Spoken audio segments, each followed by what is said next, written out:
تالیانی دورن شیروان دادگر تو تیسپون بودش با انجمن یه های گروه از هند اومدن با فیل و بازی شطرنج اومدن گفتن مای بازی کرداه بازی خیلی نازی کرداه اگه راه این بازی رو کشفش کنید هوش و خردتون و خرجش کنید جایزه میدیم آره جایزه یه ناب اگه نشد بدید جایزه به ما یه همارا ہے همارا ہے انوشیروان گفت وزیر جانم بزرگ مهر باخرت جانم کشفش کن بازی رو اگه میشه اگر نه جنبی و زاخیت میشه بدو بدو بدو بدو بدو بدو بزرگ مهر بدو بزرگ مهر بدو بزرگ مهر نشسته یه شب تا صبح نخوابیده حل کرده معماشو اومده شو گفت یه هو یافتم یافتم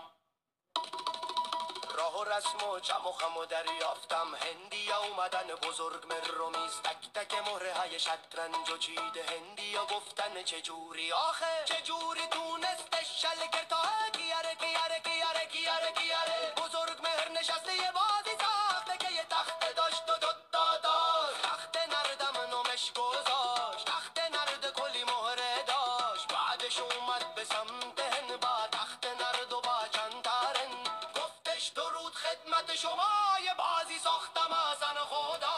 اگه دریابید رازش و تیز دیگه هیچ کلکلی بین ما نیست میدیم دیگه هر چی بگین از گنج و پول و گوهر و نگین بودن 7 روز پای بازی پیدا نکردن هیچ رازی